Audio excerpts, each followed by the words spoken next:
Good morning, friends. BSc Part 3, Physical Chemistry, paper number 9, Electrochemistry, name of the topic. So, we have already seen in this topic what is electrochemistry, how to represent a cell, then different types of electrodes like metal ion, metal amalgam, metal insoluble salt electrode, gas electrode, and oxidation reduction electrode. So these are the types of electrodes and some problems related to this topic. How to calculate EMF of the cell. So what is the reaction quotient QA, how to write the reduction reaction, and how to calculate EMF of the cell. So EMF of the cell, E cell is equal to, or formula is ER minus EL. So EMF of the right hand side electrode minus EMF of the left hand side electrode. So by considering the reduction potentials of all the electrodes, we are already calculate all the EMF of the cells with respect to all the problems. Now the next point here is the reversible and irreversible cell. So what is reversible cell and what is irreversible cell? So if you consider the Daniell cell, so zinc rod is dipped into zinc sulfate solution, copper rod is dipped into the copper sulfate solution, and both the electrodes are connected through a salt bridge, and when electricity is passed, the reaction takes place, you already know. So the final reaction of the Daniell cell, zinc solid plus copper ions, it gives zinc ions plus copper solid. So this is the final net reaction. Now if the external EMF, म्हणजे जेव्हा आपण ते दोन electrode एकमेकाला जोडतो तेव्हा काहीतरी एक एक्सटर्नल EMF आपण अप्लाय करतो. तो जो एक्सटर्नल EMF तो डॅनियल सेलच्या EMFपेक्षा जर कमी असेल किंवा EMF of the Daniell cell हा जास्त असेल कशापेक्षा, एक्सटर्नल EMFपेक्षा, तर अशा पद्धतीची ही रिॲक्शन घडून येते. Zinc solid plus copper ion, zinc ions plus copper solid. So external EMF is less than EMF of the Daniell cell. So this is the reaction takes place under this condition. And if external EMF is greater than EMF of the Daniell cell, आपण जो बाहेरून apply केलेला जो external EMF आहे तो external EMF Daniel सेलच्या EMFपेक्षा जास्त असेल तर ही जी रिॲक्शन आहे ही रिॲक्शन काय होत असते, रिव्हर्स होत असते. रिव्हर्स म्हणजे काय, इकडचा राईट हँड साईड आहे तो लेफ्ट हँड साईडला येते आणि इकडची लेफ्ट हँड साईडची जी रिॲक्शन आहे ती राईट हँड साईडला येते. तर ज्या ज्या सेलमध्ये सेल रिॲक्शन जी असते ती रिव्हर्स होते अशा सेलला आपण काय म्हणतो, reversible cell. So the reaction number 1 is gets reversed. Such type of cell is called as reversible cells. पर एक वेळा कन्सेप्ट समजावून घ्या. डॅनियल सेल आपण विचारात घेतला, झिंक सल्फेट, कॉपर सल्फेट, एका बाजूला ऑक्सिडेशन होतं एका बाजूला रिडक्शन होतं. दोन्ही रिॲक्शन्स आपण लिहिलेल्या आहेत आणि त्या रिॲक्शनची नेट सेल रिॲक्शन आपण ही काढलेली आहे.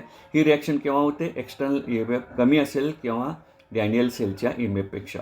जेव्हा एक्सटर्नल EMF जास्त होईल डॅनियल सेलच्या EMFपेक्षा तेव्हा वरील रिॲक्शन नंबर 1 काय होते, रिव्हर्स होते.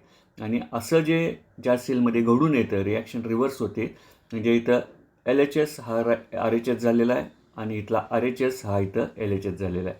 Then the reaction number 1, this reaction gets reverse. Such type of cells are called as reversible cells. Now what is irreversible cell. आपण एखादा सेल विचारात घेतला, कन्सिडर द सेल, म्हणजे झिंक आणि कॉपर हे दोन्ही इलेक्ट्रोड सल्फ्युरिक ॲसिड सोल्युशनमध्ये आपण deep केलेले आहेत. म्हणताना इथं म्हटलं बघा, consider the cell composed of zinc and copper immersed in solution of H2SO4. म्हणजे H2SO4चं सोल्युशन घेतलेलं आहे, त्यामुळे झिंक रॉड आणि कॉपर रॉड दोन्ही काय केलेलं आहे, डीप केलेलं आहे. आता झिंकच्या बाजूला जी काही रिॲक्शन होते ती रिॲक्शन अशी होते, zinc solid it absorbs 2 hydrogen atoms from sulphuric acid, आणि हे H+, हे दोन पॉझिटिव्ह चार्ज आहेत हायड्रोजनचे, ते झिंक ॲक्सेप्ट करतो आणि हायड्रोजन गॅस काय होतो इथं मुक्त होतो. तर ही रिॲक्शन कुठली आहे, पहिली रिॲक्शन झिंकच्या बाजूची. The cell works as reaction 1, तेव्हा झिंक काय असेल, सर्किटमध्ये असेल. इफ एक्सटर्नल EMF, आपण बाहेरून जो EMF अप्लाय करतो, बाहेरून जे पोटेन्शियल अप्लाय करतो तो EMF ऑफ दी सेलपेक्षा जर जास्त असेल तर काय होते बघा, then some of the material involved in the cell is removed. म्हणजेच काय होतं, झिंक हा काय होतो त्यातून रिमूव्ह होतो आणि हे जे दोन आहेत झिंक आणि कॉपर, तर झिंकची जागा कोण घेतं, कॉपर घेतं आणि झिंक त्यातून काय होतो बाजूला पडतो, रिमूव्ह होतो आणि रिॲक्शन काय होते, झिंकची जागा ह्या कॉपरनं घेतल्यामुळे copper solid plus 2 hydrogen atoms it gives copper ions plus hydrogen gas. Such type of cell called as irreversible cells. ह्याला काय म्हणतात, इरिव्हर्सिबल सेल. म्हणजे रिॲक्शन रिव्हर्स न होता त्याची जागा कोण काय घेतं, दुसरा इलेक्ट्रोड घेतो, अशाला इरिव्हर्सिबल सेल म्हणतात. आणि रिव्हर्सिबलमध्ये आपण बघितलं की रिॲक्शनच काय होते, ती रिव्हर्स होते. म्हणजे LHS आणि RHS ह्या दोन्ही रिॲक्शन्स काय करतात, आपापल्या जागा बदलतात. परंतु इरिव्हर्सिबल सेलमध्ये काय होतं, झिंक आणि कॉपर हे दोन्ही इलेक्ट्रोड सल्फ्युरिक ॲसिडमध्ये डीप केलेले आहेत. तेव्हा झिंक जेव्हा सर्किटमध्ये येतो तेव्हा अशा पद्धतीची रिॲक्शन घडून येते आणि जेव्हा एक्सटर्नल EMF हा EMF ऑफ दी सेलपेक्षा जास्त होतो तेव्हा काय होतं, झिंकची जागा कोण घेतं, कॉपर घेतं. ही रिॲक्शन रिव्हर्स होत नाही, फक्त झिंक आयनची जागा कॉपर घेतो आणि ही रिॲक्शन घडून येते. So such type of cell called as irreversible cell. म्हणजे रिॲक्शन रिव्हर्स होत नाही, परंतु दुसरा इलेक्ट्रोड एका इलेक्ट्रोडची जागा घेतो. आता हे कशामध्ये इरिव्हर्सिबल सेल्स उपयोगी पडतात, इन इलेक्ट्रोप्लेटिंग, इलेक्ट्रोलायटिक रिडक्शन. म्हणजे एका मेटलचं दुसऱ्या मेटलवर इलेक्ट्रोप्लेटिंग आपल्याला घ्यायचं आहे. म्हणजे समजा लोखंडाचा रॉड आहे, लोखंडाचा रॉड गंजलेला आहे आणि त्याच्यावर आपल्याला ॲल्युमिनियमचं प्लेटिंग करायचं आहे. तर काय होतं, हा जो लोखंडाचा रॉड आहे त्या लोखंडाचा रॉड या पद्धतीची रिॲक्शन होते आणि त्याची जागा कोण घेतं, जेव्हा एक्सटर्नल EMF आपण वाढवतो EMF ऑफ दी सेल तेव्हा त्या झिंक रॉडची जागा किंवा झिंक रॉडवर कॉपरचं काय होत असतं, डिपॉझिशन होत असतं आणि अशा पद्धतीनं ते इलेक्ट्रोप्लेटिंग होत असतं. तर अशा पद्धतीनं रिव्हर्सिबल अँड इरिव्हर्सिबल सेलची आपण आता इथं माहिती घेतलेली आहे. पुढे आता chemical cells and concentration cells ह्याच्याकडं आपण आता वळतो. Electrochemical cells. आता इलेक्ट्रोकेमिकल सेल्स दोन विभागामध्ये विभागलेले आहेत, केमिकल सेल्स आणि कॉन्सन्ट्रेशन सेल्स. आता हे केमिकल सेल जे आहेत ते विथ TT म्हणजे ट्रान्सफरन्स. आता ट्रान्सफरन्स ही गोष्ट हळूहळू कालांतरानं तुम्हाला समजेल. आणि विदाऊट ट्रान्सफरन्स असे केमिकल सेलची विभागणी आहे. कॉन्सन्ट्रेशन सेल्समध्ये आपण गेलो तर electrode concentration cell, electrolyte concentration cell आणि इलेक्ट्रोलाइट कॉन्सन्ट्रेशन सेलचे परत electrolyte concentration cell without transference, electrolyte concentration cell with transparent असे दोन भाग होतात.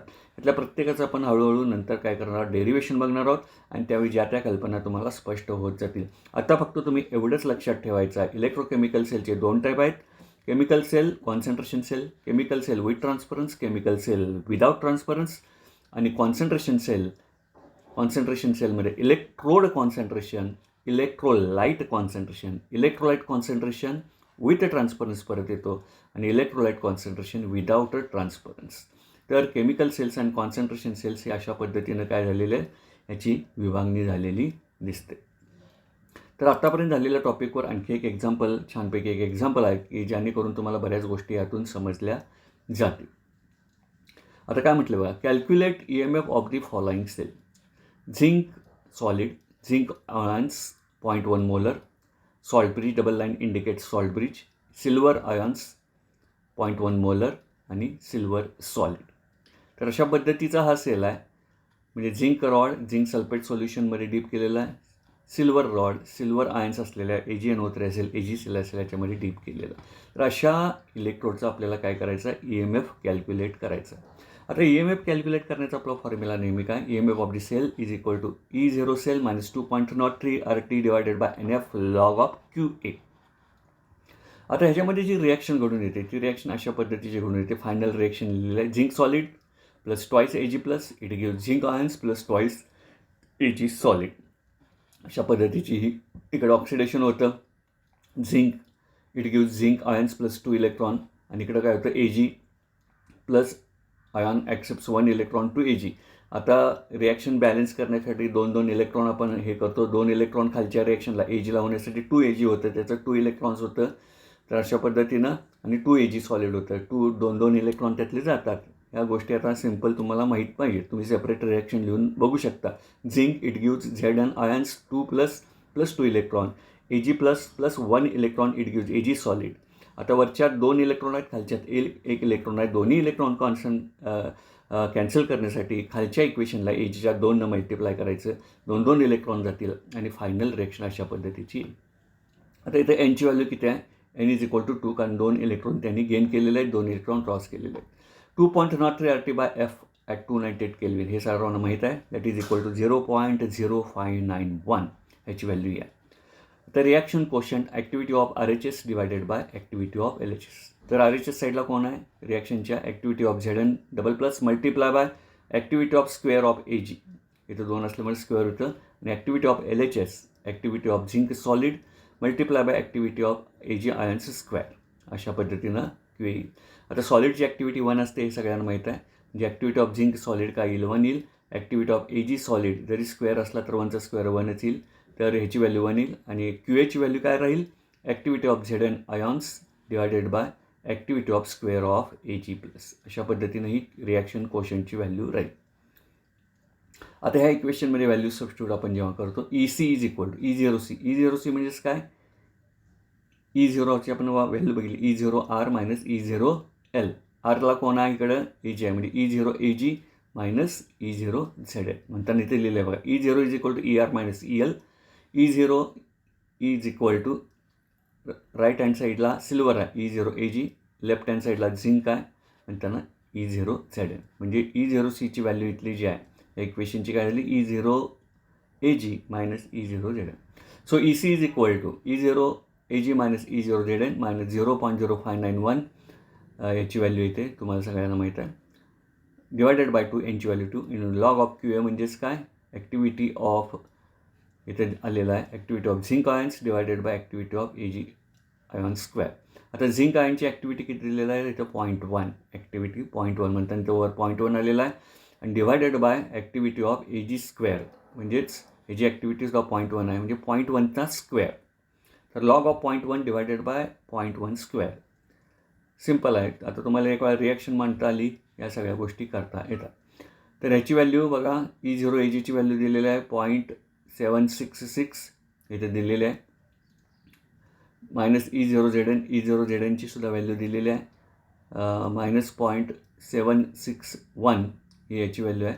AGची .+766 मायनस ह्याचं उत्तर काढलं 0.0295 इंटू ह्याचं सगळं आपण कॅल्क्युलेशन केलं तर लॉग ऑफ 10.